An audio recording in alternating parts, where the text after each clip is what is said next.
welcome to the Virtual Memories Show. I'm your host, Gil Roth, and you're listening to a weekly podcast about books and life. Not necessarily in that order. You can subscribe to the Virtual Memories Show through iTunes, or by plugging our RSS feed into your favorite podcatcher. You can find the RSS feed on our websites, vmspod.com or chimeraobscura.com/vm.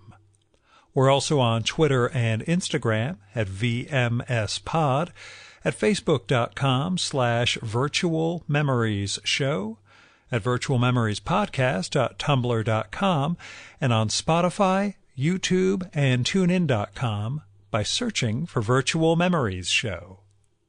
And if you like this podcast, please go to the iTunes store, look up the Virtual Memories Show, and leave a rating and review for us. Maybe that'll inspire Apple to promote us a little. And of course, you can also promote us by telling people about the podcast on social media or however else you publicize the things you like. Now, you can support the Virtual Memories Show and get access to exclusive content with a recurring monthly donation via Patreon. Just visit patreon.com/vmspod and set up your level of support. You'll get new material from our patron-only blog, and you'll also get to listen to my quarterly bonus podcast, Fear of a Square Planet, which features extra material from our guests and is only available to supporters of the show.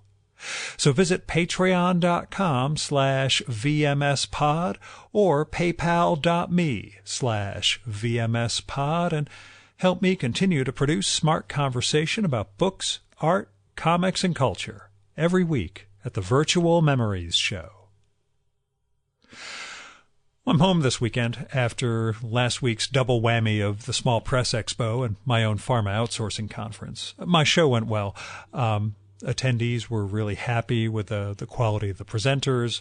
We had a fantastic dinner at Jaleo in Bethesda, this Jose Andres restaurant that one of my advisory board members recommended. Also, I felt really good because a bunch of attendees who were the only person there from their companies told me they plan on getting more people from their firms to attend next year because there's a wide array of content, there's breakout sessions, there's all sorts of stuff that would benefit if 2 or 3 or 4 people came from a company instead of just one. I was really glad that, they had that reaction and that they're talking about next year, even though that's the last thing I want to think about right now. I mean, this whole thing took a lot of planning, and there were some minor hiccups, particularly with a PricewaterhouseCoopers speaker who had to WebEx in from the UK, which led to all sorts of feedback loops over the PA system, but I got it all straight. See, the thing is, the primary lesson I had to learn when I launched the trade association in 2014 and went out on my own was all of your members and all of these people who are involved are not here to see you fail. They're here to see you succeed. And that was difficult for me to reconcile because I just had this baseline thing that everybody is waiting for me to screw up so that they can point and laugh. And once I was on my own, I realized I couldn't afford to think like that anymore. So I've sort of gotten over that. And I've gotten over a lot of self-defeating attitudes in recent years because it's just unhealthy and no one else has a patience for it. Anyway, next weekend, after this one weekend at home, I'll be at Cartoon Crossroads Columbus out in Ohio, where I'm hoping to get in a couple of podcasts. I've only got one firmly scheduled with Jason Lutz, who has he finally finished this massive, massive comic book called Berlin that's been collected by Drawn and Quarterly. There are a couple of other prospects I'm hoping to lock in soon, but Jason will be part of a theme of 3 or 4 consecutive shows that make sense to me, if not anybody else. And that thread begins this week with Ken Krimstein. Ken and I recorded in August when he was visiting New York and held it for the debut of his brand new book, The 3 Escapes of Hannah Arendt, which comes out from Bloomsbury this week. It's a graphic novel / long comic biography about Hannah Arendt's life and her philosophy and the people she intersected with in her absolutely amazing life story.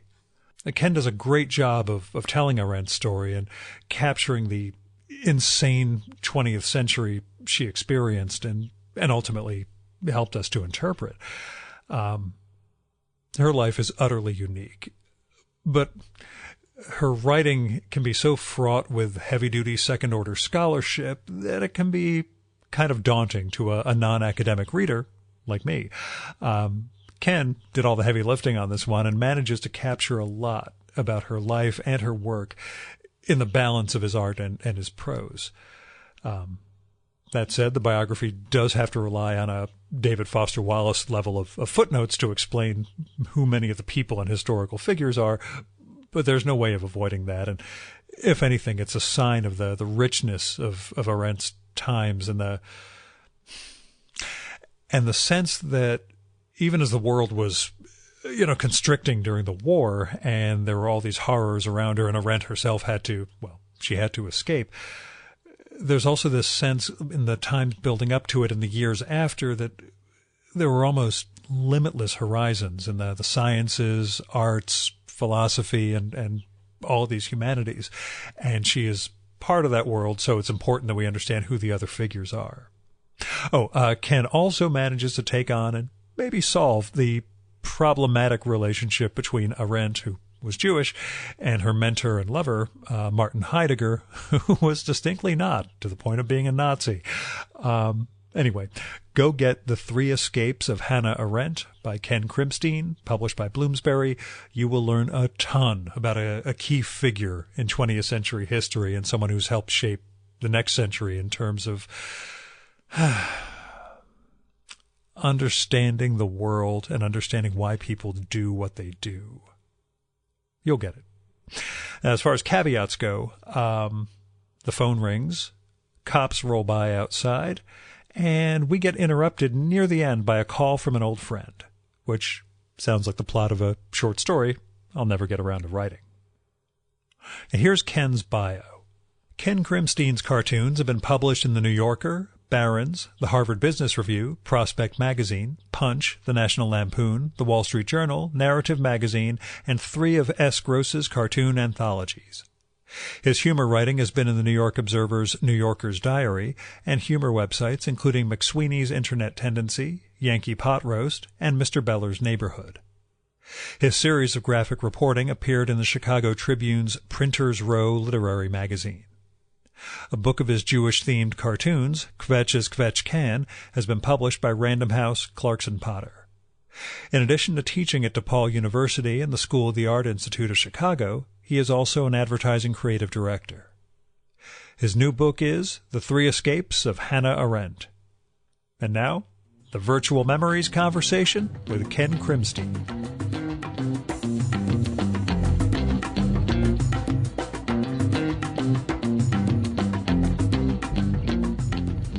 Are we rolling? Yeah, but I'll cut this part out. Don't worry. So. All right, okay. Hi. Howdy. How are things going? Oh, Ben? it's great. I went to Zavar's for coffee today. Yeah. And I moved from New York about 7 years ago, and I was happy to see they actually haven't cleaned the place since I left. No, it's the same raggedy. Yeah, and the same people were there talking about the same thing. Bob Feller threw it 100 miles an hour. Same guy. Anyways. So you have to be an honorary Jew in the Upper West Side. I felt like I was at Shul. Yeah. But my Shul, talking about Bob Feller, who I don't even know, who he is. But it was great. It was great fun. For the Indians, right? Yeah, it sounds like it. Yeah, whatever. Again, anyways, 1951. No, it's been a great couple of days, so I'm happy to see you. Yeah. Well, let's start talking about Hannah Arendt, but we'll get back to New York and what it means to you. Yeah. But what drew you? Well, to Hannah. Yeah, I like to say I had this sort of average NPR listener's knowledge of Hannah Arendt, Origins of Totalitarianism, the book, Banality of Evil, didn't really understand it, and she smoked a lot. But I've always been interested in comics, in history, and in philosophy. And Hannah rose up as somebody that was just a person who I felt that her lived story I wanted to show how a person's life influences their thinking. I think that's why I read biographies. That's why I listen to podcasts. I want to find out what is it in a person's life that drives their art or their thinking. And when I started opening and looking around and searching for a project that could complete this, when I opened Hannah's biography, I felt like this was the person that I most wanted to have dinner with, lunch, breakfast in my life. Every single thing that she was interested in were the interests that I had. Weimar culture, Fritz Lang, Billy Wilder, the science stuff that I read, this lost German moment was so fascinating. And then moving on down, and I didn't even know about the Heidegger Affair. I approach these things, like I say, with sort of an average, person's understanding, New York Times reader. So when I was working on it and I talked to philosophers, the Heidegger thing, it's been done to death. Not to me. I didn't know anything about it.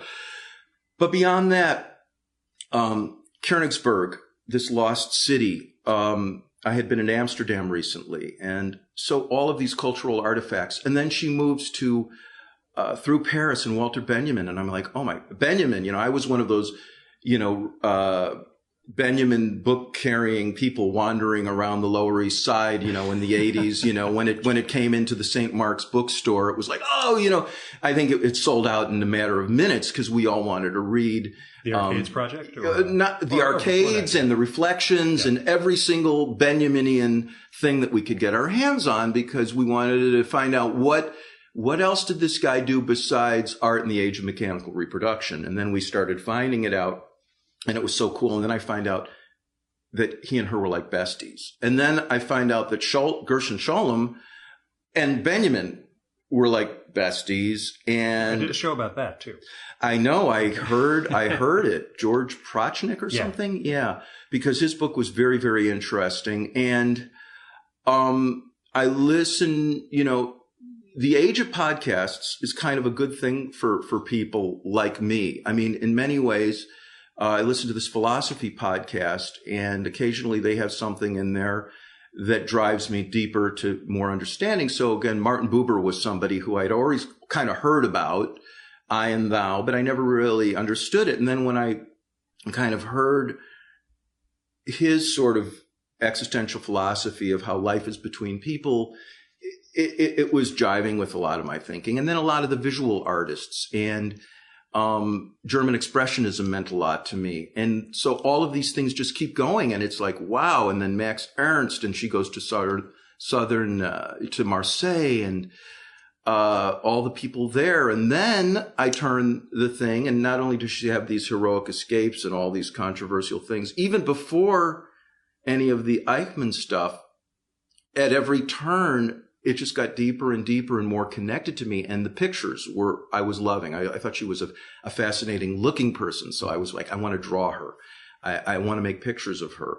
I want to do pictures of these lost cafes in Berlin, the Café Romaniche, which Billy Wilder preferred, even though it was slumming for him, Königsberg. And then she comes to New York, and she's part of the Partisan Review crowd. She's got the seat at the big boys' table. I mean, it's just her and Mary McCarthy. And I'm like, it just keeps, the Cedar Bar and all of these things. So I couldn't not write the book ultimately. It became not why Hannah, but how could it not be? And so, I wanted to try and understand her thought and teach it to myself, because I've become a teacher, and it was hard. Teacher self-phenomenology, not exactly what I would recommend. And I've talked to a lot of scholars, and I'm dealing with this as a biographer and as a cartoonist, quite frankly. And I can go on and on, but I feel like as I was writing the book, and I made an effort, one thing I say is all I wanted to do was draw. And I've done these before. I've not done a full graphic novel, but, all I wanted to do was draw the pictures. And I said, it's like I strapped myself down and said, do not pick up the rapidograph pen until you've written it. Mm-hmm.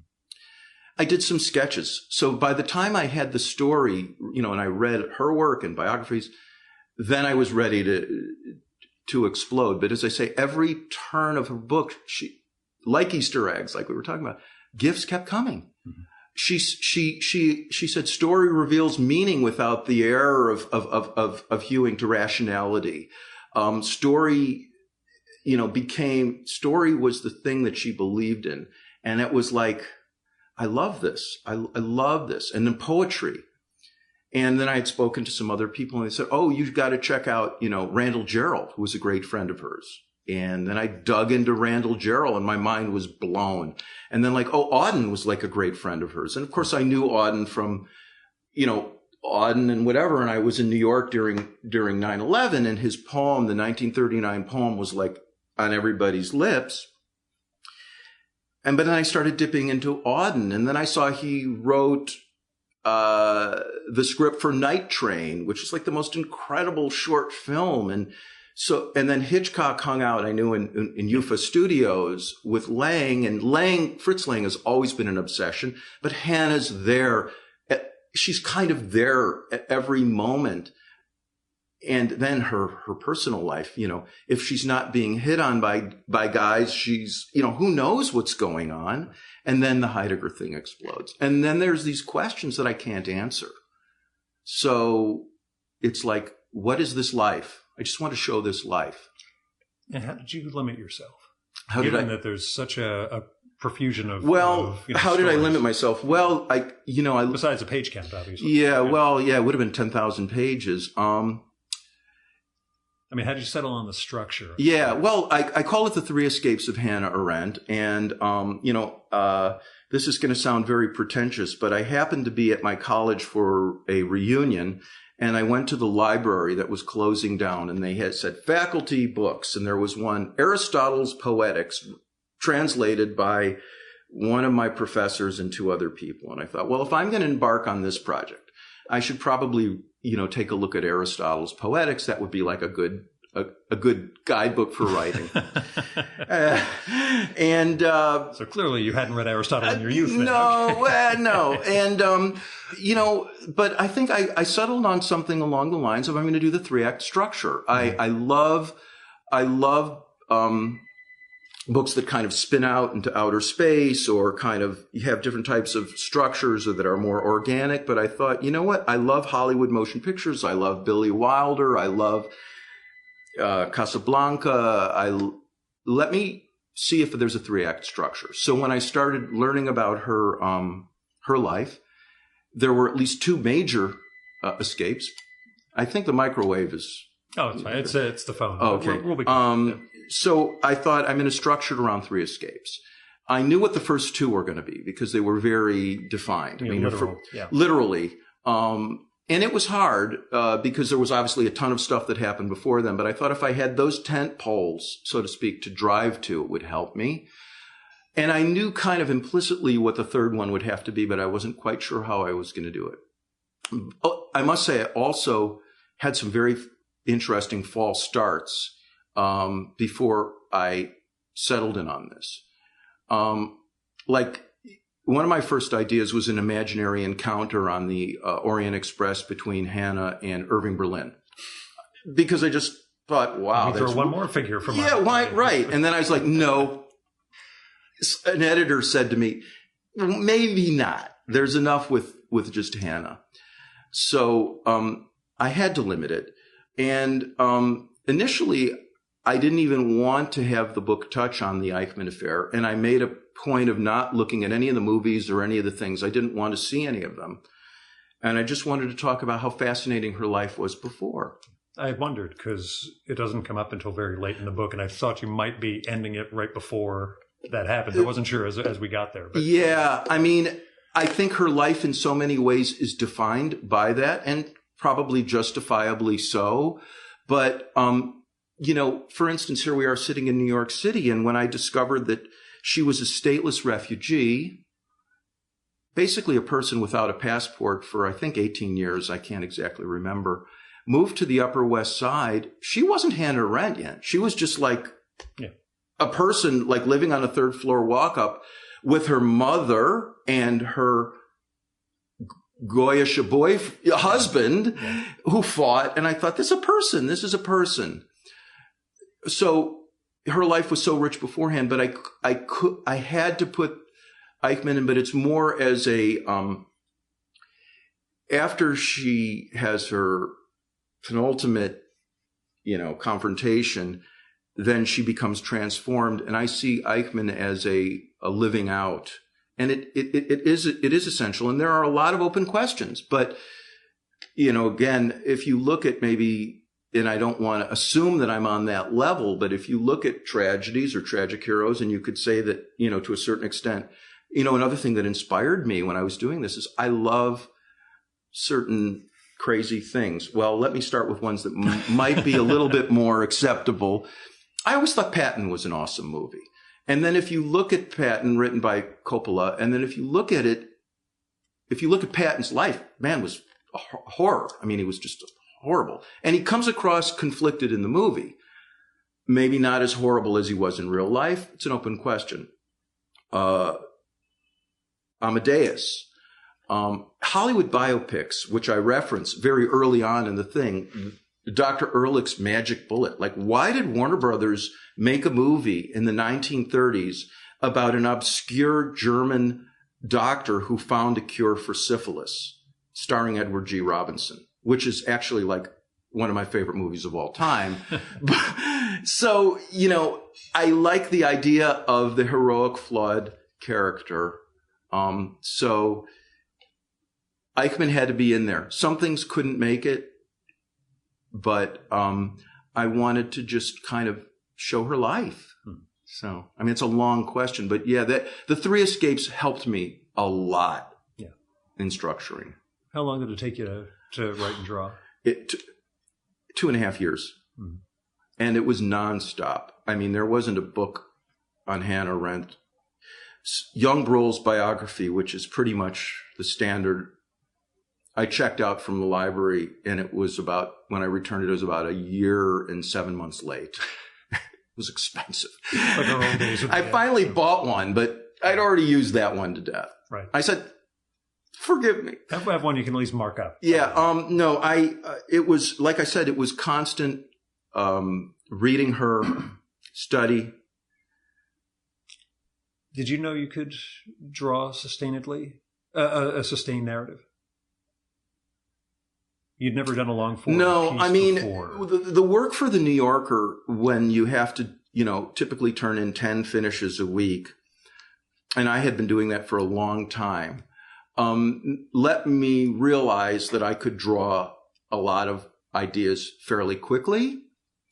But I'll never forget, I was at lunch with some of the guys from the New Yorker on the Tuesday one day, and I think I maybe had just sold the book or something. And I said, oh, boy, I just got the notes from the book, and I'm just going to draw it up. And they were like, well, how long do you think it's going to take? And I'm, 8 weeks. And yes, Bob Eckstein did exactly what you just did. And then Sid Harris said, how many drawings per page? I said, 8 to 10 drawings. How many pages? About 240. He said, are you crazy? You know math, right? Yeah, no, I don't know math, but I trust that Sid does. Yeah. So it took a lot longer than that. But, I've been reading comics I realized my whole life. Mm-hmm. When I was a kid, I wasn't a Marvel guy. I was a DC guy. I just thought Batman was cooler, whatever that means.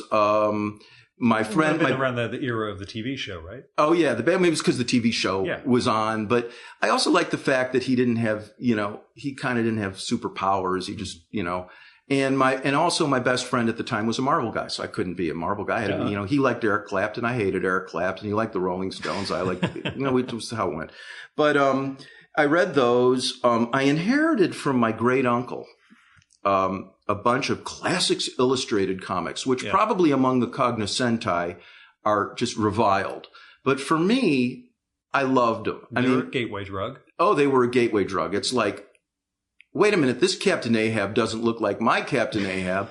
Wait a minute, they did a comic book of Macbeth, But even more than that, they used to do that. I'm sure they're totally politically incorrect and horrible. I haven't looked at them in years, but they did these nonfiction thicker ones. And again, I inherited these all. So, the Civil War, Wonders of Atomic Energy, stuff like this. So I was really smitten with how picture stories and people, I particularly remember one they did on the Crusades, which was very emotional to me, like Joan of Arc. Like, I didn't know anything really about Joan of Arc. And I learned about it. And, I don't know who wrote they weren't like people on the level of Harvey Kurtzman, real masters. And as I eventually got to read EC and I understood the full capability of what could happen in the medium, but they were good enough. Yeah. And then, of course, Mad Magazine was just always there. And do you have a first Mad Magazine exposure story? Oh God! Well, Mad was just always there. Yeah, I can't even. Of those where I have a first R. Crumb exposure story, and it was exposure being kind of an awkward word to use in that, but an appropriate one when it comes to Crumb. Mad Magazine, like I say, was always there because it was our. So I grew up in the suburbs of Chicago, and this was how we learned that there were, French movies with subtitles. That there were things called knishes. I mean, we didn't know. Brothers? Huh? Older siblings? I'm the oldest of four. Okay. And we didn't know from nothing in the suburbs. So we learned from National Lampoon and we learned from Mad Magazine when it would hit the newsstands. And if Rolling Stone came in, we'd scour it, and these were our breadcrumbs to civilization. But I was going to Boy Scout camp, politically incorrect. But in those days, everybody went. My dad was a Boy Scout. All my friends were. And I'm on the bus to Camp Makajuan in northern Wisconsin. And somebody pulls out 2 R. Crumb Zap comics on the bus. Yeah. And literally my brain splattered on the hot windshields of that bus. I could not believe what I was seeing or reading. Literally, the drawings were sublime. The writing was the most mind-blowing thing I'd ever read in my life. Now, I always stumbled across these things. My friend Scott's dad, who was an Ivy League guy, had 2 bound volumes of Charles Addams cartoons, Monster Rally, and I can't remember the other one at the moment. And I'd go to Scott's, and we were little kids, and I'd like, let's open the Charles Addams books, and over and over. It was like, that's the sickest, funniest thing I've ever seen in my life, where there's there's the movie and everyone's screaming and one guy's smiling from the point of view of the screen, or the guy pulls his van up to the side of a mountain and he says, honey, could you just step out for a second, and or the man who's like the editor of Boy's Life and he's going to commit suicide with a slingshot. You got to understand, the world was going haywire, and these things were talking to me. So between that and Crumb and Mad Magazine, and then the discovery of the rapidograph pen, and I remember the people who had the strips at the end of National Lampoon, and me and my buddies used to get together at lunch and draw cartoons. We do jam sessions, and there was a lot going on. So the Crumb moment was a very, very big one. And then, to see that he just sustained it.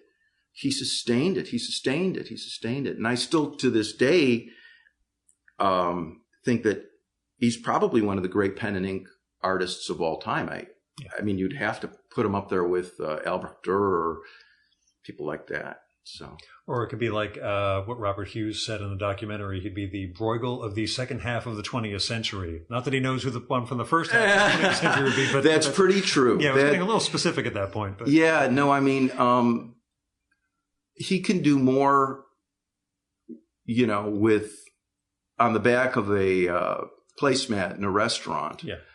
So it was very inspiring. He's on my Mount Rushmore list of potential guests, but I don't see any. Well, you should talk to him about 78 Records, because evidently he only did one interview when he was last here, and it was the guy that did the old Wind-Up Records show. That piece. So, yeah. But yeah, it's tough. I figure, I can get out to Europe. I could try and get over to wherever he is in the countrysides of France. Yeah. But, I mean, I guess he had Kurtzman, and again, I was more into the drawing than the writing. Yeah. But then when I realized, not Kurtzman, he had Harvey Picard. Yeah. But when I started then to dig into, the EC archives and understand all that, I love connections with the Hannah Arendt book. I love scenes.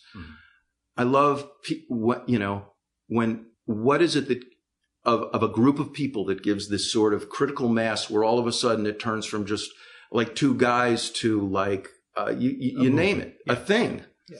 So, Settling on the visual style. How did you put that together? Well, I knew I needed to figure out how to get Hannah done. Mm-hmm. And it was eclectic. I look at a lot of people. First of all, this was my first long form book. So, I look at other cartoonists who have a very finished style, Box Brown and other people like that. And, I love Saul Steinberg. So I'm going to blame this a little bit on Saul Steinberg. I mean, he's a guy that could do 7 different mediums in one drawing: pencil, ink, smeared paint. And I felt that there were no rules. I did love getting back to the Pitagaf pen and drawing the ink line for her, but I had to figure out how to make her consistent through the years. Yeah, that's one of the questions I've had, because there have been illustrators I've recorded with who I've asked about doing long form, and their constant refrain is, I'd hate to draw the same person again and again and again. Yeah. So. Well, I had to find some hooks, definitely the heavy eyebrows. And that really helped. A long neck, sort of pointed chin. And I modified her hair. And, the funny thing is, you draw somebody 10,000 times, 20,000 times, you sort of get a sense of what their face is like and their character. But and then of course I did something. So I used the limitation. So the publisher said you can have one color. And I decided, okay, I'll pick green. And when Hannah appears, she'll be in green. And actually, again, in one of these kismet type moments amongst the zillion pages of reading, which I unfortunately did not keep note cards on everything, but I know that IBM Watson will be able to find it if I ask. She was known as wearing green in the early days. And I thought, that's really cool. So she can wear green, and green is a color of birth, and natality and birth is a big part of her philosophy. So the green will help pull her through. So when sometimes the drawings she may be far away, at least you get that follow through. But, I studied her as a child, and, this was kind of interesting. Along the way, in the middle of working on it, something popped up on the internet. The Bibliothèque Nationale was cleaning out their files in France, and they found all the library cards. I guess, knowing the French, they probably made them in duplicate. Like one went to the person and one the library kept. And this, a lot of famous people's library cards were coming up, and Hannah's came up from 1940. And there was a photograph of her that I'd never seen before. And it was an aspect of her, and I put it over my desk when I was working. I felt like I was looking into her eyes, because she really was a very exotic looking woman. And I think she knew it. I mean, which caused ire a little bit, but whatever. So I kept trying to get a sense from looking at these photographs, but when the new one came up, I felt like I can own that aspect of her. Yeah. Do you feel like you've adopted her philosophy in the process of learning that much about it? Or is it something that you look at and have a interesting branch, doesn't help me exactly with my life, but... It's interesting that you asked that. Yes. As I said to somebody, actually, somebody who helped me with the book, a student of hers, and I had to reference the old Roach Motel ads that used to run on the subways in New York. My Spanish isn't very good, but it was like, La cucarachas check in, but they never check out. Yeah. Once you check into Hannah's mind, you can't check out. Yeah. Whether or not you subscribe to all her nuances. And other people have said, unlike other students of Heidegger, she didn't really have a school. Like Leo Strauss had followers and acolytes. Yeah. Herbert Marcuse and whatever. She didn't. But I was working on the book out of sheer interest. And then all of a sudden, as I refer to it, our national moment. occurred. Yeah. And like everybody else, I was grasping for straws. And as I kept reading her take, not just on totalitarianism, but on natality and story and friendship and forgiveness and promising, I got a lot of sustenance out of it. It made me feel better at the time. And now, as I'm wrestling with it, I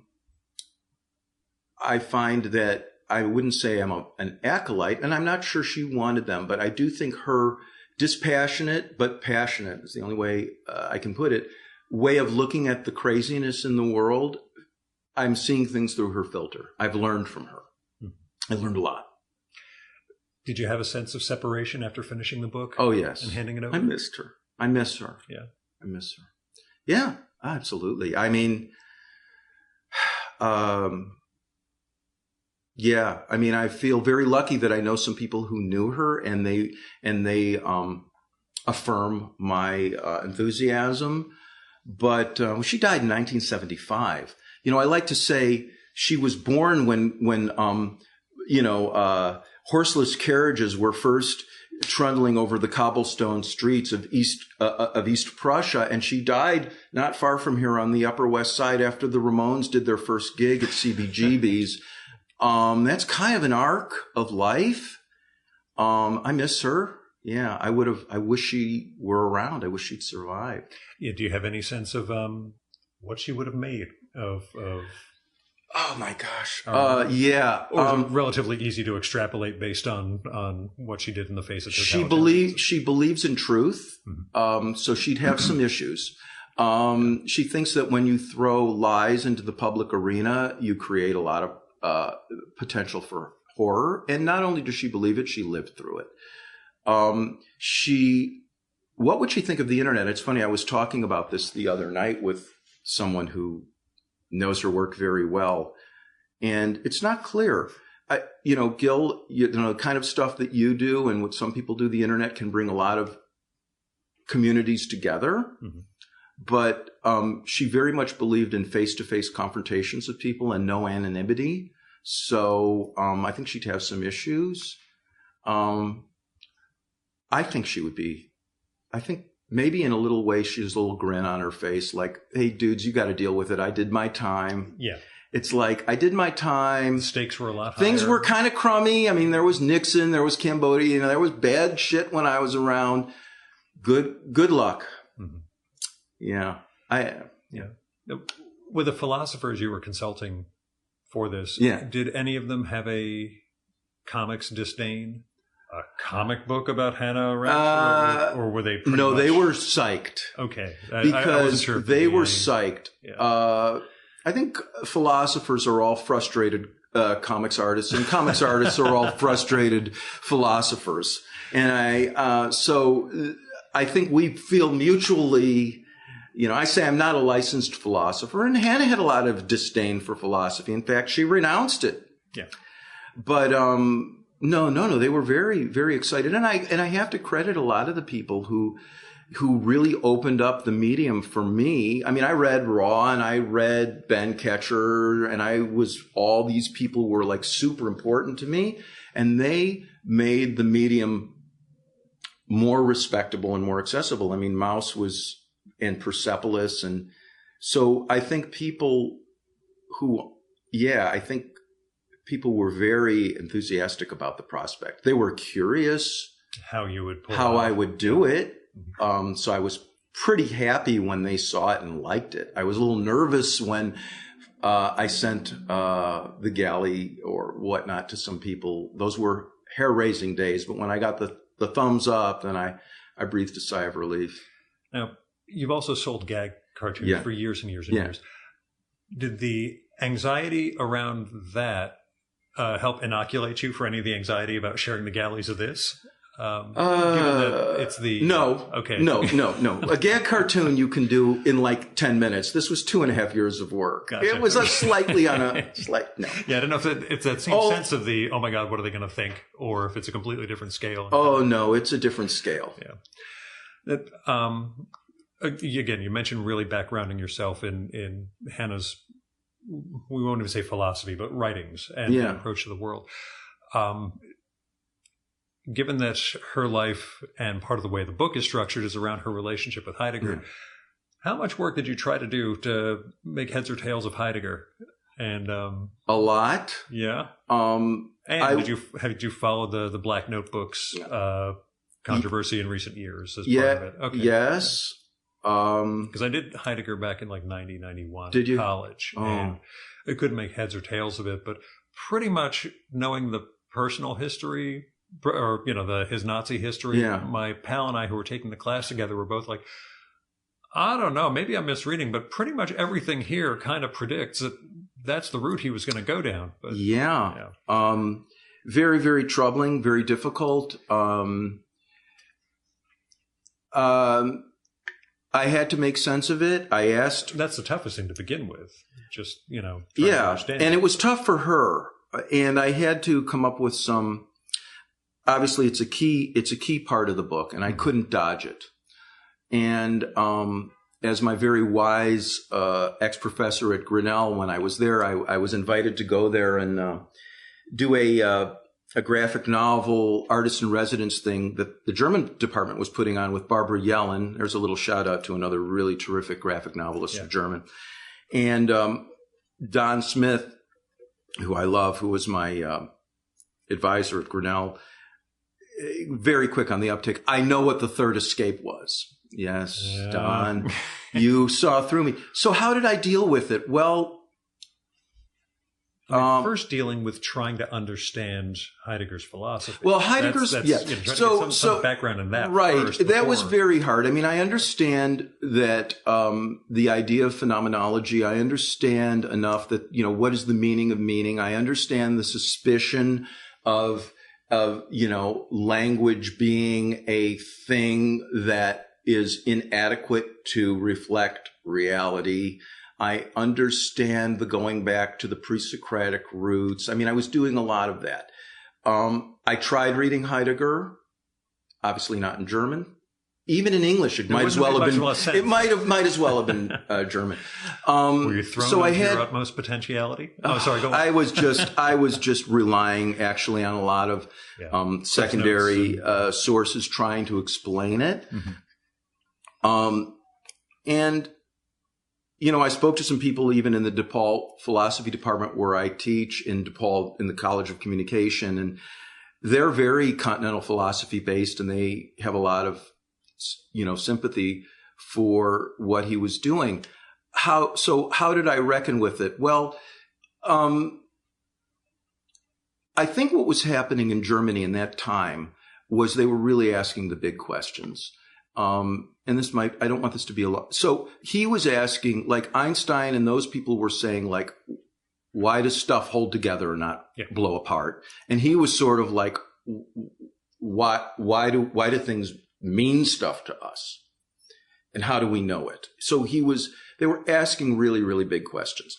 Then I discerned that even before the Black Notebooks and all of this stuff, there was something going on with him in Marburg in 1925 that was pretty hot, pretty fascinating. And by the way, as I note in the book, it could have been the Maccabi game teams of intellectuals that were in his thing. I mean, he had Levinas, he had Leo Strauss, he had Marcuse, he had Hans Jonas. And as I got deeper, and I know you've interviewed Bloom, and Bloom is so into Gnosticism, and I've read some of Bloom's stuff on Gnosticism, which blows my mind. And and then I read Blood Meridian, and then Hans Jonas is the guy who coming out of Heidegger. So I love these connections. I just love these connections. So I'm still trying to figure out what was going on with this guy that brought the best and the brightest, with the possible exception of Benjamin and Rosenzweig and Scholem, who were doing their own thing, to Marburg.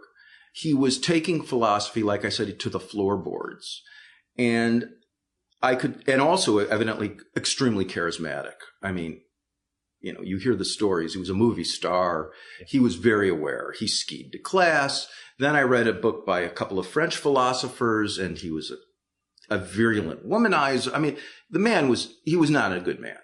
But he was, and he did I don't want to put a construct of our time onto it, but let's think. Hannah was 17 and a half. He was 32 or 35. He had two kids.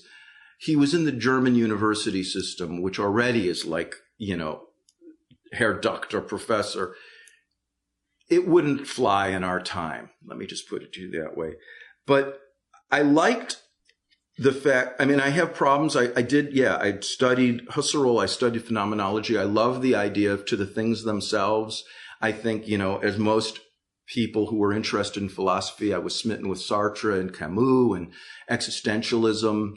And I obviously have watched, a billion Fassbinder movies and all this stuff. And I love the idea of, Antonioni and people like that and trying to deal with life directly. And a lot of it seemed to be going back to him.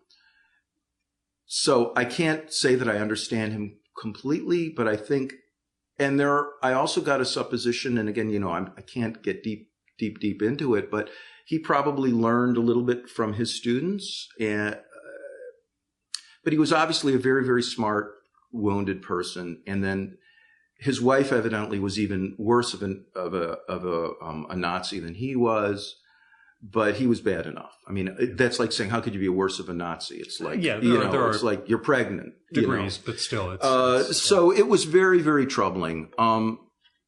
And I do think that, and Hannah late in her life and some of her writings acknowledges, and a lot of people acknowledge, I think some of the things that Heidegger was saying about, authenticity, and, the they self versus a lot of this stuff is part and parcel of how we make sense of our life in this industrial age.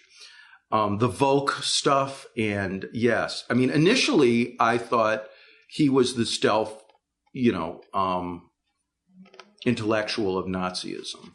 And again, this isn't a book about Heidegger. No. Very, very troubling, but I think there was.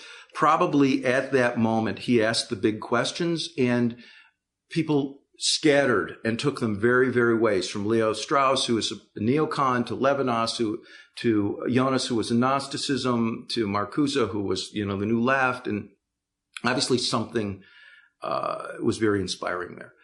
So I do think Hannah was in love with him. You could read the book, but there's a lot of letters. Very smitten. And I think Hannah is the type of person that love was very important to her. I also think that, my historical understanding is that it's very, very difficult for us. But for instance, if you watch Trouble in Paradise, or if you watch a movie, you have to, or if you read Great Expectations, or you have to kind of be in their world a little bit. That's how so I think Hannah, I just recently rewatched Trouble in Paradise, and, Lubitsch and Sam Rafelson. And it was a romantic era, and she believed in it. And I think that was a stealthy, and then the relationship broke down. And then I had to figure out what was the nature of her relationship with him afterward. Well, a person who doesn't get a lot of credit in her biographies is her second husband, Heinrich Blucher, or her first husband for that matter. Sure. She hung out with like totally interesting people. She did not, I get the sense, another thing, she was a super snob, which I had a hard time countenancing, but I do think there's something kind of okay about that. But again, in that time, especially, championing high culture when the world is falling down around you, there's an admirable aspect to that. So yeah, I think when it borders on social climbing, then it becomes and she also was a snob, but she loved being a pariah. Again, this was another thing that her and Benjamin loved the outsiders and the downtrodden. And when Benjamin goes and collects all the stuff in the archive, the Arcade Project, he's just like all the people that that I see who collect old comic books, or, we look at the detritus of civilization and think there's truth there. Yeah. We look at the scraps and we try and say, this is what was really going on. Fritz the Cat, before that, what are the origins of Betty Boop? That's like really important, to people like me. So, she was a pariah. She did worship high culture, but in her own way. One of the things I was thinking about calling the book was the woman who bit the hand that fed her, or as Laszlo Benedict wrote in the Wild One. And I met Laszlo Benedict because I almost went to NYU Film School. Long story short, but in any way, it's another story. But he was the director of the Wild One, and I believe in that movie is the line where Brando, somebody says to Brando, "What are you protesting against?" He says, "What do you got?" That was kind of Hannah, Mm-hmm. So I like that. But the Heidegger thing, I think she ultimately had to, get rid of him in her life as somebody that she loved, and she supplanted him with a marriage that was not perfect, and then one which I think a lot of people would say was a very, very strong marriage, the Blucher marriage. You can't really get into the personality too deep, but I found there's a scene in it where in my book, and I was and I love the freedom that in graphic novels you can make these visuals.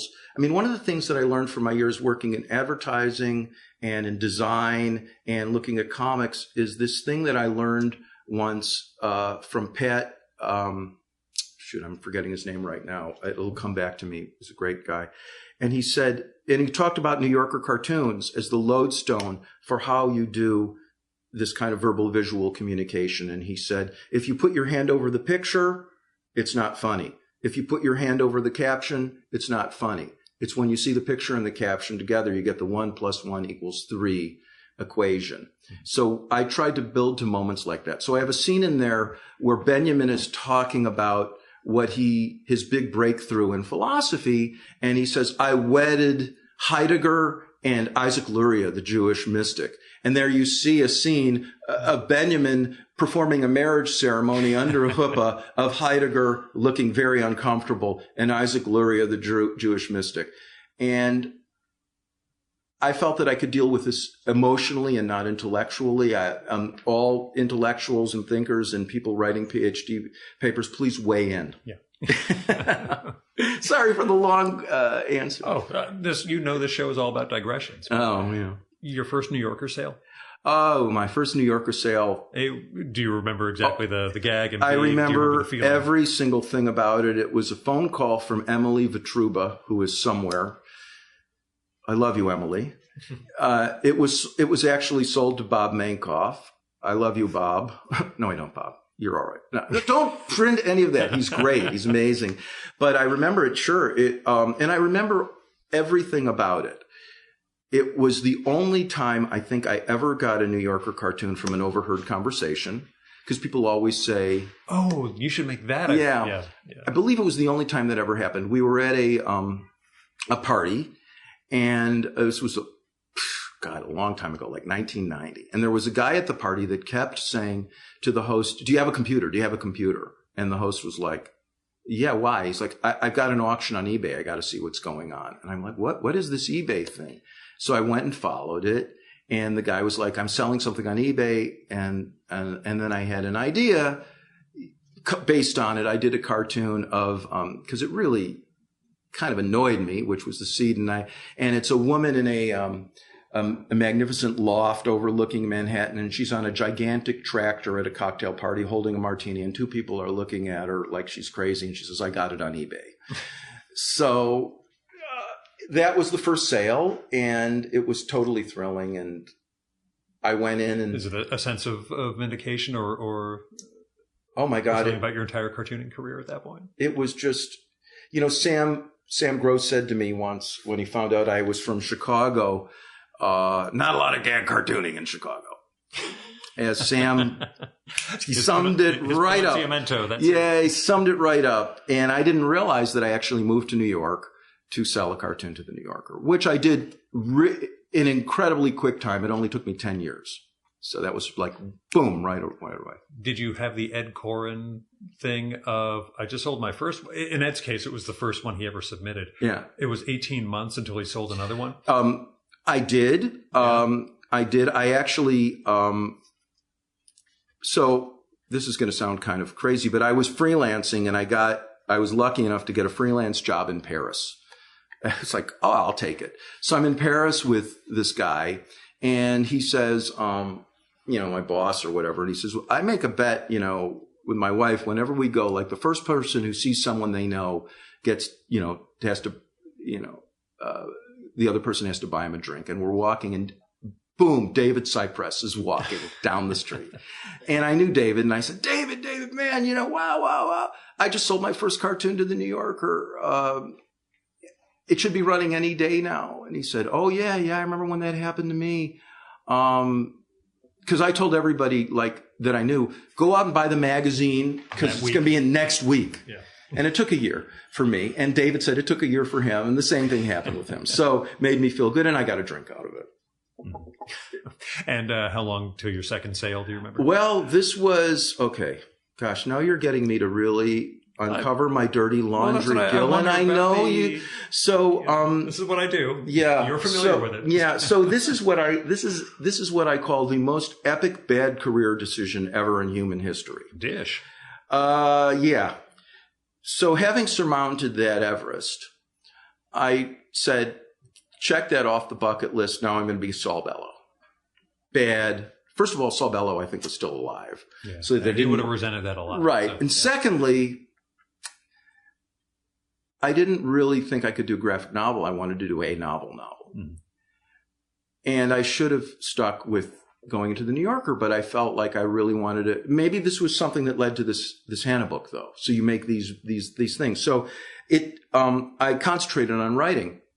And at that time, McSweeney's was starting to get going and stuff like that. So I started selling humor pieces to McSweeney's, and I was working on a novel, and it took me off the cartooning path. So then about 5 or 6 years later, my wife, I love to death, said, Ken, you should start submitting to the New Yorker again. Look at the cartoons in the magazine. So I did. And that in terms of she can just do better than what's in the kind magazine? of, yeah. Well, it was my wife, Okay, she just checking. Come on, Ken, I wasn't sure get back there. No. She was, and the cartoons were amazing, but she was like, you should start submitting again. You're just as good as that. You're just as good as them, right? Yeah, start drawing again. So I did, and Bob started buying again, and so it was a hiatus. It was a long hiatus period before the second sale, and then. It got more regular, and I really, really enjoyed it. And then I met with some other people, and we'd workshop each other's cartoons, and it really helped my craft a lot. Do you have a Sam Gross-like routine for writing jokes and putting them together, or is it really? It's catch as catch can for me. I've always sort of said, I remember I was talking to Gan Wilson because he came out to Chicago, and actually, when I moved to Chicago, I have a lot of strong connections with the Art Institute and the School of the Art Institute of Chicago. And I found out from Gan once up at the New Yorker that he went to the School of the Art Institute, as did my father. And I said, Gan, man, have they given you an honorary degree? He's like, no, I'm a cartoonist. I'm like, no. You're more than a cartoonist. You deserve an honorary degree. One of the great artists of the 20th century. I know the people. Yeah. And he told stories about going there. So when he did eventually get an honorary degree and come out there, and of course I got to hang out with him a little bit, and I was like, how do you do it, man? How do you do it? What's your process? And he says, you got to get yourself a crow quill pen and just draw with it. And of course, I've tried crow quill pens before. They're horrendous. I can't draw with a crow quill pen. Yeah. I'm left-handed. It tears the paper up. But I love the fact that he has a routine. And many cartoonists do. I don't. Okay. I just don't. No, Gross has that. I think he. Well, he has 10,000, more than 10,000. But his thing was like, I think on Mondays he would have the lying on the floor coming up with the jokes. Tuesday, Wednesday drawing, and then the next week is looked at. I love the discipline, and believe me, we all talk about it. And there are some cartoonists who turn in 40 cartoons a week. I remember, Michael Maslin just sits with typing paper and the back of an old atlas. Everybody has their method, but I do think it's a muscle. You got to just write. You just got to keep writing. The writing and then the drawing. Jack Ziegler started with the picture, and then the caption would come. Yeah, how about you? Either way. either way. Yeah. I mean, Do you find yourself more productive? More productive with the picture. I think the picture, the doodle, the sketchbook. The sketchbook to me is the key. That's where the ideas come from. And my problem is it a little sketchbook, a big sketchbook, a moleskin, this, I never even have a consistent sketchbook. And I went through it. It was why the podcast took me years to get off the ground, because I have to have the exact right piece of equipment as opposed to just get out and do it. You can figure out the equipment afterwards. That's right.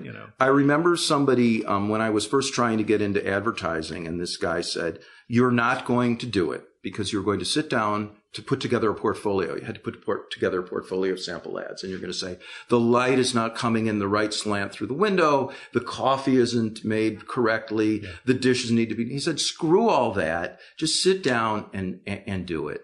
So that's what I do. I keep a moleskin, a little one with me. Yeah.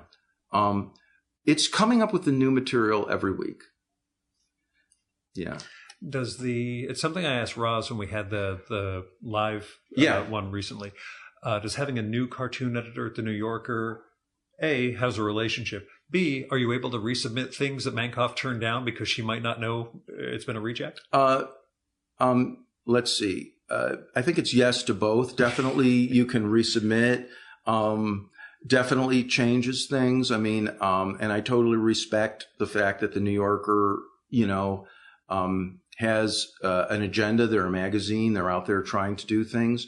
I think it's great that there's a young set of fresh eyes with a different type of sensibility in there. I shudder to ask, sold anything? Well, let's see. How are the Mets doing these days? It's been tough. Yeah.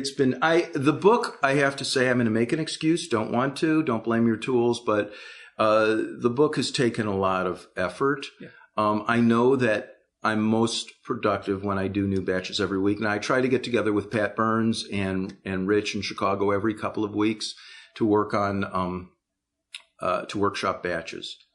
So, but no, I mean, I think Emma's, I mean, it's great. It's a new point of view. So, but I haven't sold. But whatever. But again, it comes again. And that's like my Ed Koren story. I mean, again, he sold his very first submission ever, and it was 18 months before he bought something else. So it's always been I have such a deep, abiding love for gag cartooning. I think in many ways it's the haiku. It's haiku. Mm-hmm. And the Americans pretty much invented it and perfected it. And, like I say, I love history and I love seeing connections. So when I found out that, Shel Silverstein, gag cartoonist, Mr. Muppets, he was a gag cartoonist. John Updike, failed gag cartoonist. S.J. Perlman, gag cartoonist. I mean, it's the high bar of pictorial. I can't say that because I think long form books are incredible too. I'm totally moved after having read Mouse or other things like that. But, I look at photography, Henri Cartier-Bresson. To me, the way and I always try and redefine that, I see that as the way I describe photography like Bresson is it's a one frame silent movie. And Bresson can tell a whole entire story in one frame. Irving Penn, Avedon, but particularly Bresson with humor. So I think gag cartooning, even if it's silent, even if there's not a gag, to me, it's just, those are the things that I carry with me. What did you learn about gag cartooning that you didn't know when you were starting? What did you figure out? Not just like tricks in terms of little technical things, but what did you start to realize? What do you look back at and say, man, I was terrible with X back then, or I get why they rejected this. But it's a process. The littlest, that the details are so significant. Mm-hmm. And time, that it sometimes takes time for them to mature to the point where you can look at it and see the thing that's breaking the gag. Yeah. So, for example, I had a gag that I really liked. And I love gag writing, by the way. Again, just a little digression, and I know you're cool with it, but Hal Roach and Buster Keaton and those people that did the silent movies, and having just looked at Lubitsch again, I mean, I love when you can do all that in pantomime format. So what makes a great gag, you know? So I had one that I really learned a lot from, and I loved it. So, you know, it starts, the inception is from something that annoys you. And, you know, this was a technological thing, and I hated the unsubscribe thing. Like, you know, don't unsubscribe, you know, and I was like, I didn't even subscribe. How can I unsubscribe? What's going to happen to me? You know, it caused so much anxiety. So I wanted to do an unsubscribe thing. I realized that you can use extraordinary pictures. So that was cool. So I think we had a cat at the time. So I had two gigantic cats with nunchakus coming into a cat woman's house. And she's on her computer, and the gigantic cats are saying, nobody unsubscribes from fluffykitty.com. And I thought, okay, there's a lot going on there, but it wouldn't sell. It wouldn't sell. Because I had on the desk next to the woman her kitty. And that little detail, when I took that detail out, the cartoon had the right amount of impact. It worked. So it took time because I didn't see it right away. Sometimes, yes, you're lucky and they're fully formed. So those details really do matter. And for me, I work fast, and I hear it from my peers, you know, Ken, you know, you got to, you know, redraw it, this and that. But I do think it's the point that those details truly matter. What is the size of the lettering going to be on the sign? What's the order of the things going to be? What are the looks going to be? And just that littlest nuance of change in that. And I'm sure great songwriters or other people probably feel that way about their things too. There's a grammar to the... Well, yeah, but it's like that. And then when you go back and you look at it, and it's like, why was that gigantic carbuncle on that person? You know, why didn't I see that? But you can't see it when you're in it. So the collaborative process is good, but sometimes you got to just find it in yourself. It reminds me a little, we're watching comedians in cars getting coffee last week. There's a Martin Short one where he has this joke that just doesn't work. And you can see Seinfeld just staring at him. He's like, that setup's ridiculous. You need to cut it down to this, and then boom, you got the punchline right here. And you can see him mechanically working out exactly what's wrong with what's put in front of him and making it work as a joke. And you realize, again, 40, 50 years of practice like that. Right. And it's also, to be fair, it's also a lot easier to do it on other people's work than your own. Oh, yeah. I've read about people who are great editors and not necessarily great writers. And I feel I was very happy. This isn't to sop up, but I was happy with the editing process on this book because the person who worked on it saw what I was doing and endorsed it. And I was like, whoa. Because I was, again, expecting, okay, because, you know, I worked in advertising for a long time. Can you make the logo bigger? We love it. Change everything.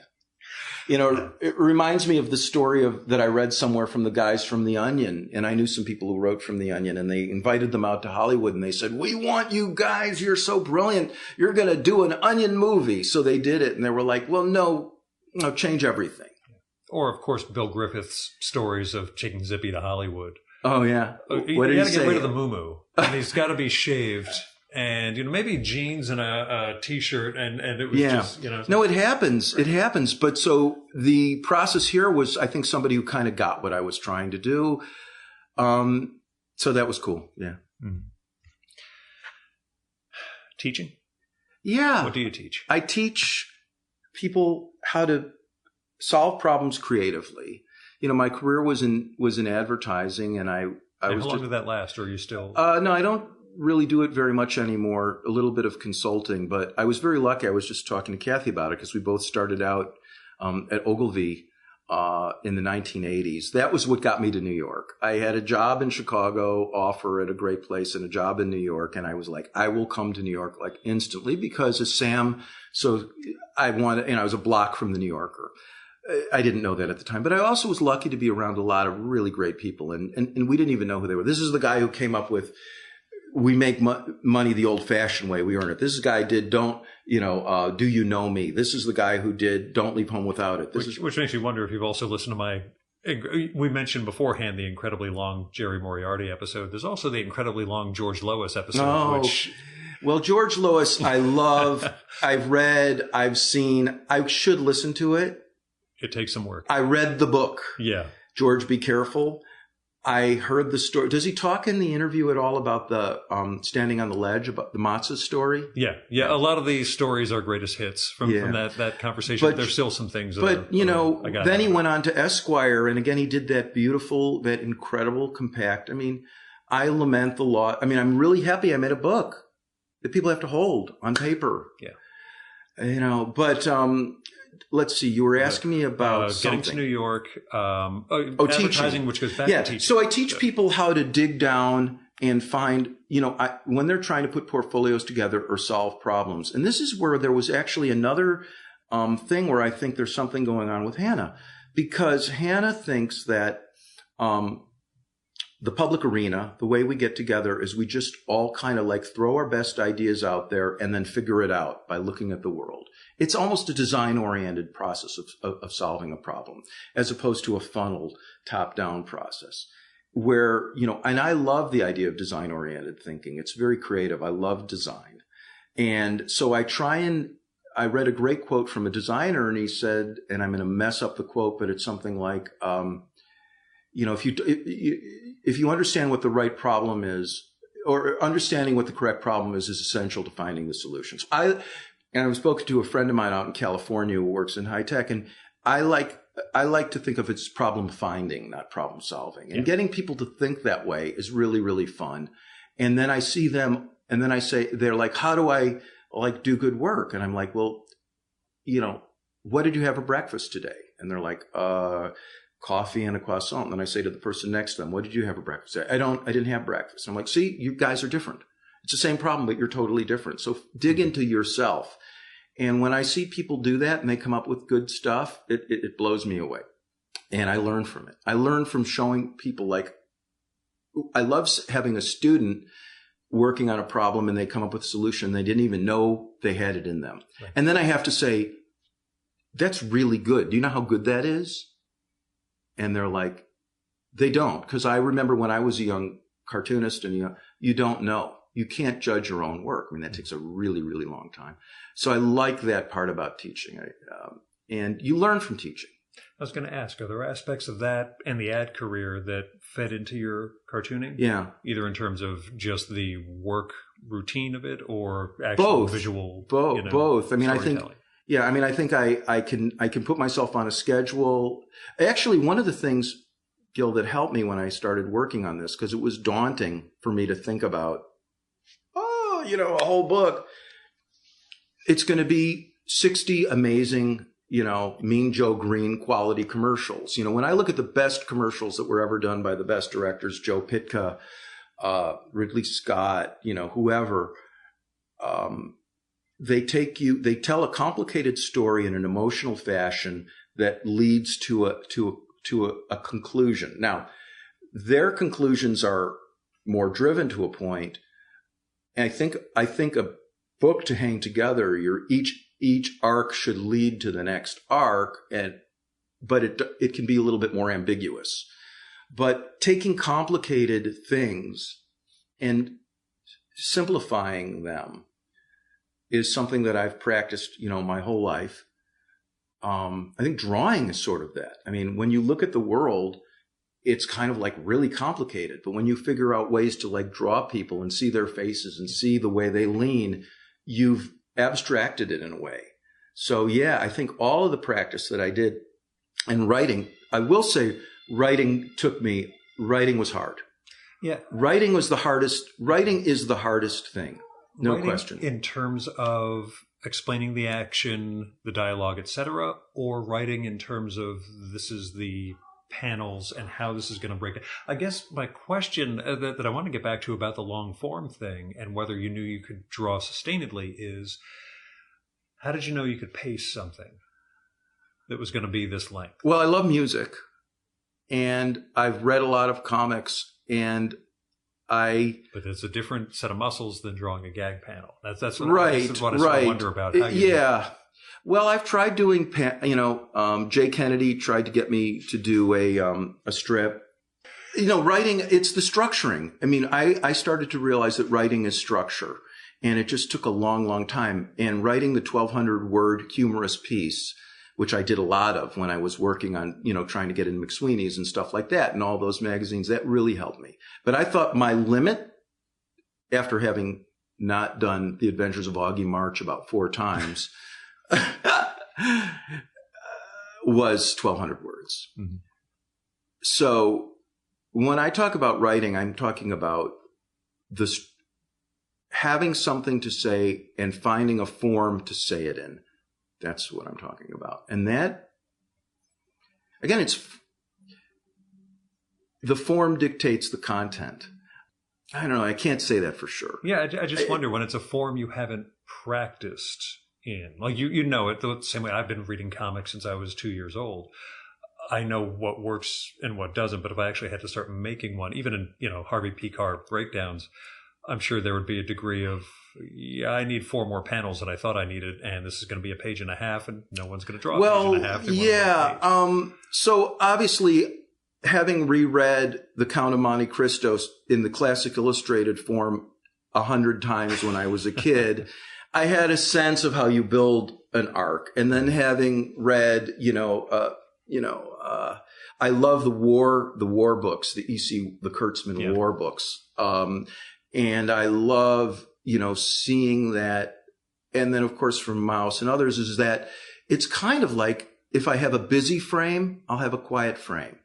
If I have several tight frames with talking, then it's a sense of pacing. But as I said, I restricted myself. I did some rough. I had to actually kind of pretty much what I call thumbnail or storyboard the whole thing. But it wasn't until I had a kind of gun to my head and I had to crank this thing. And I realized, it was a little bit scary, but I realized that I'd been rehearsing all the scenes in my head for 2.5 years. So when it was like finally time to do it, it was like, that's how that's going to be. And then it's like, oh, this is an intense scene. And I'm really interested in the use of black. Black is a scary, ask any cartoonist. Black, Peter Arno, great at black. William Hamilton, great at using black. Black can scare. Black is a powerful, powerful thing. So I use it judiciously. But when I got to an important scene, it was like, okay, you can now bring out the full black. Mm-hmm. And it was like, wow, that's what I wanted to do. Yeah. So I knew I knew I was afraid of it, but I knew when I got to that scene, I had to use it. Mm-hmm. And do you think of pages as a unit? Spreads. Okay. Oh, totally. As I wondered if that was my ad training too. I spreads the unit. Absolutely love. That's why when I was a kid and magazines used to come and they were big and I was like, whoa, I love. And Alexei Brodovich, the great art director from Look magazine, who was the mentor of, he was Avedon's mentor, and Brodovich, the spread, man, I love it. Mm-hmm. Peers' response to your book? Oh, it's been very good. There's a couple of nice blurbs in there from some of my past guests and maybe some future ones. It's been daunting and humbling because, for example, Emil Ferris, who I think my favorite thing in Monsters is one of the most extraordinary books ever, really, really liked it and really got it. There's some people in Chicago who did a book called The Hunting Accident, which I would encourage you to check out. Dave Carlson and Landis Blair, and they loved it. So yeah, and a lot of people in England who I have a lot of contacts with people in England were very, very encouraging. So yeah, it's been boy, now that I've given away the Classics Illustrated secret, they're all going to be getting it, and it's done. There's my career. Did any of your gag panel guys basically bust your balls about doing long form? Every one of them. I mean, they bust balls about anything. Every one of them. So, But, also interestingly, I got calls from a couple who shall remain anonymous asking me, how'd you do it? Do you think I could do it? What did you do? Because I think a lot of the gag people are now trying to find the economics of it. The economics and the outlets. Would that there were still, attention magazine art directors out there. Please put gags in your magazines. People love them. My English friends were saying Private Eye just changed the editor, and they've got somebody who's friendly to cartoons, and they're putting more cartoons in Private Eye, and it's selling more. Imagine. I thought Mankoff went to Esquire also. Has that turned into something it's nice. It's another great, everywhere should have them. Everybody should run them. It's my thing with the illustration guys, too. I was so happy to open on my phone. There's a Wall Street Journal piece last Friday about that America be reading books thing on PBS as a huge John Cuneo drawing at the top of it. I took a screenshot and zapped it to him to tell him how nice it is to just see that work. Yes. Yes. I mean, Mark Pudwall and all of the great illustrators, Levine, Stedman, you name it. And it's not just because I draw. I think people, it makes life nicer. So. Evanston Mafia of artists and writers. There's some, Emil is there, so I run into her from time to time. There are some people who I haven't met who are very prestigious, and my son has told me about. Evidently, the guy who was the screenwriter for The Color of Water, was that called The Color of Water? He lives in Evanston, or The Shape of Water. There are a lot. I mean, Chicago's something about, Evanston is basically on the cusp of Chicago. I can ride my bike to Candlelight, which is in Chicago and has really good pizza in 5 minutes. So that's important. Landis, and Mark are doing stuff. And of course, Chris Ware is out in Oak Park. And Quimby's, is still a great presence in Chicago, and the Cake Festival in Chicago is always really nice. And somebody who I think I heard interviewed on your show, didn't you do a long interview with? They're all long. No, a wonderful long interview with Carol Tyler. Oh yeah. She was in Cincinnati. Now she's nearby. And her new book on the Beatles is just got it a couple of days ago. It's lovely. You can see her down at SPX. It's Evanston Mafia. Well, I didn't know that Mike Tisserand was an Evanston guy because he had left before I got there. I know he had Wisconsin for college. And he mentioned somewhere else in the Midwest. Well, I think after the flood, they recouped in Evanston for a little bit. But Evanston is. And Eddie Campbell is somewhere in Chicago, Eddie Campbell. So. Yeah, I met Eddie, and Audrey Niffenegger are there. And I don't know. It's. So I have a standing invite to go out there and record with. Please. I have to figure out when I can get out to Chicago and It's not hard. Oh no, it's just timing. I know. Well, it's a nice scene, but as Sam said, not a lot of gag cartooning there. But there's a lot going on. There's some great comic stores, huh? Yeah, that can be a positive, also being the one of the few gag cartoonists in a region. It's true. It is. Pat. When I moved to Chicago, there were two regular New Yorker cartoonists, me and Pat. Yeah. There are some people making. I'm a member. I quickly joined the National Cartoonist Society. Thing there. It's not like the New York version. I mean, the New York version is unbelievable. I mean, there's only one Arnold Roth, and he only comes to the New York ones and smokes his cigarettes and drinks his martinis. And, New York is so, I know we were going to say you're going to segue to this. I mean, I love New York, and I never thought I'd leave. But, it's. But why did you leave? Well, there are about 9 answers to that. One is, a cop tried to give me a ticket for riding my Razor scooter. Another one was my rent stabilized apartment started getting up to a very unstabilized type level. The other one was my parents were getting older and I could. Yeah. So my kids did want to poison, kill, and garrote me and my wife when we wanted to move because they were still in school. But now I feel like I live in two cities. When I come back to New York, I feel like I never left. In fact, to the point where people see me on the street and say, "Have you been on vacation? Like, where have you been?" You know, and very tan also. Yeah. Well, I get to play more tennis. It's a hell of a lot easier to play tennis in Chicago than it is here. And park. Maslin, though, asked me to ask you what food you miss the most. What food do I miss in New York? Very easy, very easy. Cafe con leche and the Cubano sandwich at the Dominican restaurants. Interesting. Missed it. Can't. I think it's called a Tazo de Dora or something, the Golden Cup or something. Yeah. Man, that cafe con leche, two of those and a Cuban sandwich, I'm on for the weekend. Nice. Maslin's awesome. My little quip about Chicago, I said this to somebody last night. Like, if you're into Korean slasher, horror, ghost movies, there are like two people in Chicago who are into it. There's like 1,100 in New York. That's always my thing about New York. Yeah. That it could be some obscure artist or musician that I like. The problem is, if that guy's going to play in New York, it's going to be filled because whatever the niche is, there are probably 3,000 people who are into it. Yeah. And there's only 50 seats in the venue. So. Which is why being amongst the gag cartoonists at those Tuesday lunches.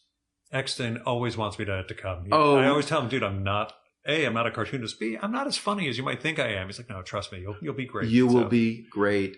You should do it because, first of all, you have a wonderful ability to get people to talk. And I mean, I'd love to hear Warren Miller go on. That's Ed Koren's belief that my secret mutant superpower is schmoozing.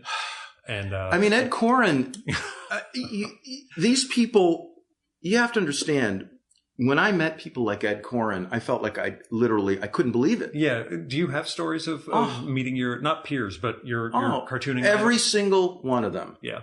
When I met Gan Wilson and I saw he was wearing woolen sailor pants buttoned up and clogs, and he looked just like he's supposed to look. Right. And when I met Sam, and he looked just like he was supposed to look. And when I met Ed Koren, Ed, he looked just like he was supposed to look. Roz, you name it, everybody, Michael, Mankoff, everybody. And then you realize the thing that blew me away was, I worshipped, obviously the long form people, and I've been lucky enough to meet Adrian Tomine, and I met Chris Ware, and I met a lot of those people, and I admire and love what they're doing. But my first love was gag cartooning, and when you meet these people and you're like, you did that cartoon? I only wish I could have met Charles Rodriguez. And I wish I could have met B. Kleban. Those are the two people that. My sneaky one that people always get freaked out that I recorded with her is M.K. Brown. Oh, I've read it. I listened to it, and I'm envious. Because she does not travel much. Oh, again, another person who's so nice. Very. And it blew me away to have been enfolded by the community of these people who, it's. Do you feel like you belong? I have your same sort of, no, I don't belong anywhere, but I deal with that with my therapist. Do I feel that I belong? I'm honored that people, recognize me and say nice things about me. When I returned to the New Yorker lunch table, Sid Harris said some really, really nice things about me, and I thought he had completely forgotten about me. Mm-hmm. And I always assume all of you forget who I am pretty much the moment I leave. And it always surprises me. No, Gil, of course we remember you. I'm like, you're doing such a great, thing. Because the artistry that these people, and particularly the people who came up in the 60s, who were really busting it out and doing some radical stuff. As Sam says, cartoonists are just smart, funny, interesting people. They're really fun to hang out with. And they're generous of spirit. They really are. even though we're all cutthroat competitors for like limited shrinking space, we're like the people who we're on a raft and we throw people off the raft and we pull them back on. Yeah. I see that sense with you guys. The illustrators are even more supportive of each other in a weird way. I consider the comics artists to be at the bottom of the scale when it comes to treating their peers well. The gag cartoonists seem to really care about each other, knowing that you're all competing. And the illustrators, same thing. They all seem to be supportive in a way. The interesting thing about doing this Hannah book is that I have gotten a lot of support from what I would call an interesting, obviously the first wave to me are just like, if I met Crumb, I'd explode. Yeah. I've met Art Spiegelman a couple of times, and he seemed to be it made me feel good because when I told him I was doing gag cartoons, he showed me some props. He realizes what a burden that is. And then he walked away and laughed. No, he knows it's hard. I feel that there's this new wave of people, I just talked to a bunch of college kids about the book to try and figure out what they think about it. And they're like, Hannah who, blah, blah, blah. But people who are young now don't see a difference between these kind of graphic books and books. They're just books. Yeah. They're given Persepolis in high school to read like we used to have To Kill a Mockingbird, or maybe they do both of them still. So people like Barbara Yellen, people like Landis, people like Emil, people who, I'm hoping that because the grammar of pictures and words telling a story together that isn't just men in tights. Nothing wrong with men in tights. Yeah, I've made notes on the men in tight writers that I got to read, and I love it. But in many ways, the whole history of the 20th century has been the reappraisal of stuff that was considered junk art into good art. The French had to tell us that Howard Hawks and John Ford were geniuses. Now, Howard Hawks and John Ford probably knew they were geniuses, but they couldn't say it. Right. They were considered to be cowboy movies. Comic book artists, all these people cleared the ground, Harvey Kurtzman, so on and so forth. So maybe we're in an interesting time. And again, I'm not a scholar of it, but the Hernandez brothers and people who can tell these pictorial verbal stories. And Steinberg said, what did he say? I write with pictures or something like that. And in many ways, I do think it all kind of comes back to Steinberg. Everybody kind of worships Steinberg. Mm-hmm. I'm recording with Ware next year, so I'm sure that'll be part of our conversation. Oh, yeah. No. Yeah. And then again, I tried to figure him out, and the biography is riven with mistakes, but even the superficial notes of his biography are absolutely insane. This is a man who spoke no English, basically sneaked into America and through connections was a colonel in the Air Force or something. And it reminds me of the joke, which I love, that George Booth tells, where he's like, I went to the Marines, and I wanted to sign up. Well, he doesn't talk like that. He does a Southern accent, and they said, what do you want to do in the Marines, Mr. Booth? And he said, I want to draw cartoons, And Steinberg, he drew cartoons. So, but I think it all kind of comes back to him. Steinberg, talk about gag cartooning. The guy, look at his gag panels. They're insane. It's as if he ingested gag cartooning and spat it out in 20 minutes. Yeah. He conquered it, instantly. I don't know if you've talked to people about the protege of a little bit of Steinberg and of Adams, Sam Cobean. No. Cobean. Oh, Cobean. Sam Cobean died young. Just an extraordinary, talented artist. Cobean. And in fact, Steinberg writes the introduction. Cobean dies young in a car crash, inspired by Charles Adams to drive little cars really fast on roads in upstate New York. And Steinberg writes the introduction to the Cobean collection and Cobean stuff. You ask Michael Maslin about Cobean. It's incredible. Anyways, ramble. What are you working on next? You did mention I have. You mentioned another book. I am so unbelievably excited about my next project, which came out of a fortuitous. I was looking for something to do to follow this up. This was this one was a lot of I'm not sure if I'm going to get this right brain or left brain. This one was a lot of words and thinking and processing and history. That's left brain. Left brain, I think. Yeah, because right brain is the creative. Intuitive stuff. Right, yeah. But this next one I want to be much more poetic. It's still based on real life stories. And I'm reluctant to talk too much about it at this moment. Suffice it to say, it's going to be a collection of stories, of life stories, true stories, and it's going to. I want it to be more. I don't know at this point, but I have a feeling. The Pain Tuna stuff and some of this other stuff. I want to kind of make. I want to make them a little bit more. I would say purely emotional.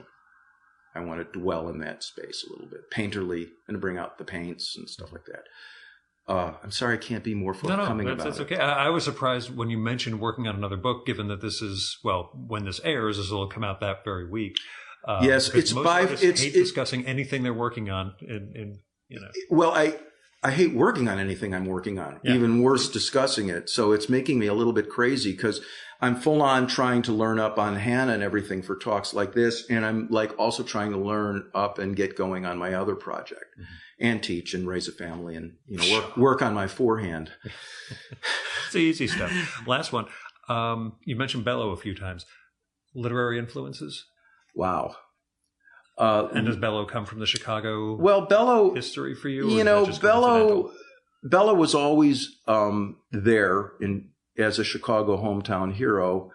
No, I wouldn't say. I mean, I love the first half of Augie March. I don't think I could get through the second half, but I love the first half. I loved Seize the Day, his New York stuff. When I read Cormac McCarthy, it blew me away. I'm a big fan of J.D. Salinger. Again, this is my pariah outsiderdom thing. I like his short stories. I love purely artistic writers. I listened to your Manguel thing with much interest. I read Kim based on it, and it blew my mind. Kim, I thought, was just insane. I've got a chest. I bought it after, but I haven't read it yet. I did read Conrad's Victory, which Manguel. I don't think he mentions it in the episode, but it comes up in his prose a bunch. And that one, same thing, just blew me away. I'm like, I would have gone my whole life without coming across this. I'm so happy. I mean, my wife and I, actually independent of each other, both printed up the list of the 100 books. So Kipling, she was reading something else on the list, but yeah, I love Salinger. I love the people who are sometimes considered to be hacks or workman-like people who write really well. But you have the great Maigret joke in the Maigret. Yeah, that's right. Yeah, yes. Well, I love Maigret. I have an unfortunate predilection for highly anti-Semitic writers. I love Roald Dahl. I mean, I think Dahl was just a master. Maigret, the 39 Steps, John Buchan, you name it. But I also, De Lampedusa, The Leopard was like an incredible book for me. Yeah, that's one of my notes at the very end was when I was reading through some of your website, some of the links from your website. I realized you and I share The Leopard as one of the all-time greats. Yeah, and strangely, I thought the movie, would slay me, but the book was so great. And then I went on and I read a couple of the short stories by De Lampedusa, and I think it's something about that. There's something about that Middle European, even though this was Sicily, sort of faded historical grandeur thing that I really, really love. Yeah. Well, I think it's also, you mentioned it in the write-up you did about The Leopard, he creates the world and draws you into it. And I cite a weird example. You've seen The Wire? Yeah. Okay. Yeah. Season 4 of The Wire, where they basically jettison all the cast and focus on 4 12-year-old kids in the Baltimore school system, is very similar to the chapter in The Leopard where we jettison the whole cast and just take the priest and bring him back home. Right. And he has to deal with some crazy shit in his life. Well, Lampedusa knows he's built a world compelling enough that you're going to trust him and you're going to let the prince and everybody else go to the side for a while and just see what Right.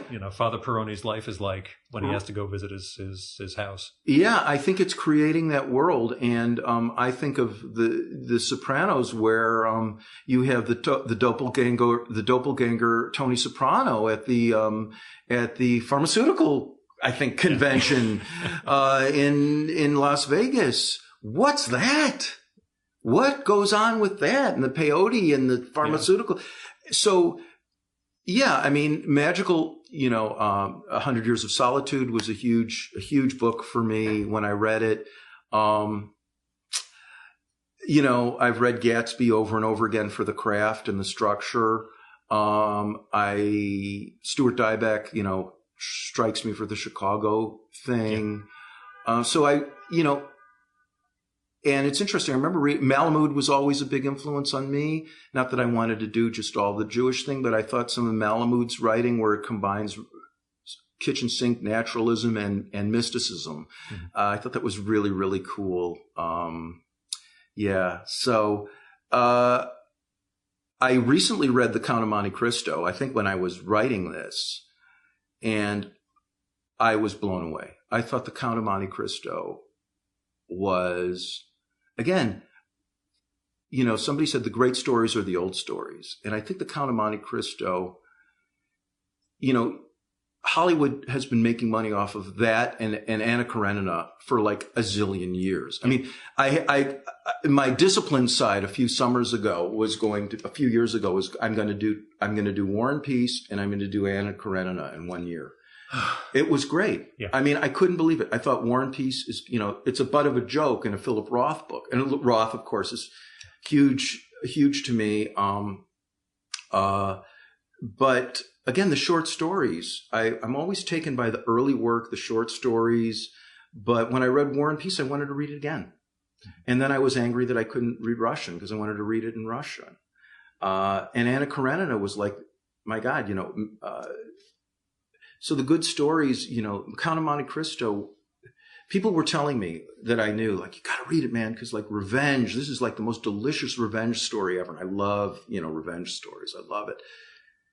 But it is. The craft and the artistry, and when you see people that are really just insane, and that's when I see good graphic novels or good things like this, where they're just swinging from the balustrades. Yeah.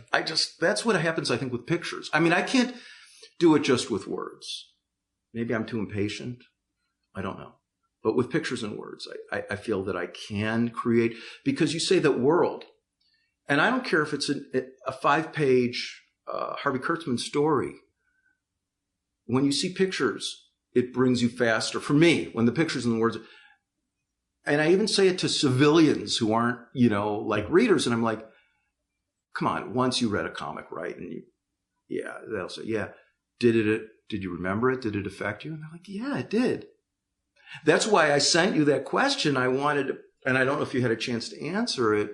And I don't know if Hillary Shute just wrote a book about it, but I'd love to know from one of the Hernandez brothers, like, how do they think it works? It's an unanswerable question, but it's like, why do their stories captivate? I mean, and I would put their stories up there. I think Jaime will tell you it's the authenticity of what the fact that he feels what he feels for the characters. I don't think he will tell you anything under the hood. Yeah. And I don't think, but there's a power, and I read a lot of their biographies and stuff, and they were like digging a lot of the same stuff that I was. And it's like, Archie. Archie was like, I was ashamed to be seen reading Archie when I was a kid, but it was awesome, That's how you filter it into, how you filter your world through those. I guess it's the characters. I guess I've learned something from you. It's the characters. Yeah. Because that's what we're interested in. I think Jaime will legitimately say it's, he comes back because he's wondering, what happened to character X? And, let me go back and figure out where this person is, or I can't figure out where they are. I'm not going to. And that's why storytelling is like psychology on steroids. Oh, it's Neil. Can you give me 2 minutes? Yeah. Have a chat. There's a character. Yeah. I'm sorry, I'm at a friend's house. This guy was a character. And you try, again, I just learned that this particular person who just called, who we haven't seen for 25 years, was like an honors whatever at Princeton. And that was a piece of the puzzle. I love when little pieces of the puzzle fall. Oh, now I understand. And now I understand that. Like this. So that's why I like, you get a truth through these nuances. that adds up to the person. But then we, as the creative person, tries to put the character out there in all their mystery. So psychiatrists and psychologists would say, we're going to explain to you what character is, Freud. Yeah. And I think Freud's a great writer. I read him for his prose. I don't know if his thinking is right. Yeah. I think Hannah's a great writer. I'm not even sure her thinking is right, but I learn from it like I learned from Cat's Cradle. I mean, so yeah. On and on, Gil. I get on you. And on. I'll let you get to the call, Ken. Sorry, this is so fun. All right, I got to go see what the person who shall not be named is up to. Thanks so much for coming on. Oh, my God.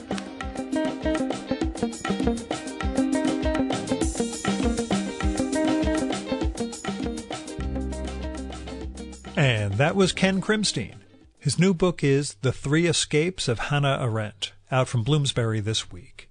I enjoyed it a bunch, and our conversation should give you some of the flavor of it, so pick it up. Now, Ken's website is kenkrimstein.com, and that's KENKRIMSTEIN.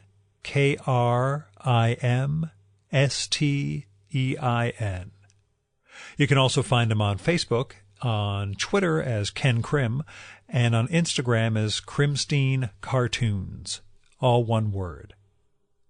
Now, after we wrapped, I asked Ken, so, who you reading? If you want to hear his answer to that, you'll need to become a supporter of the Virtual Memory Show so you can get access to our quarterly bonus podcast, Fear of a Square Planet. The newest episode features book recommendations from last quarter's Virtual Memory Show guests, including Stephen Heller, Dean Haspiel, Jaime Hernandez, J.J. Settlemeyer, Michael Kupperman, Ilana Meyer, Christopher Brown, Irvin Ungar, Alberto Manguel, Chris Reynolds, and Dave Calver. You can support the Virtual Memory Show via patreon.com/VMSpod or paypal.me/VMSpod. There are all sorts of goals and goodies in place for patrons, including that podcast, patron-only blog, handwritten show notes for every episode, my secret project, which I'll get back to, and more. So go to patreon.com/VMSpod and support the art of fine conversation. Now, I recorded this episode at the home of Ken's pal Kathy on the Upper West Side. So this cost $10 at the GW, another $30 for parking, nothing for the subway because I walked, a few bucks for coffee at the place where they shot some of that Meg Ryan, Tom Hanks bookstore movie. I forget the name of it. Oh, I also picked up a pie for Kathy at our local farmer's market to thank her for hosting us, and that was way more expensive than the ones I get at Auntie L's over in Tuxedo, New York. She said it was good, though, so it's all worth it.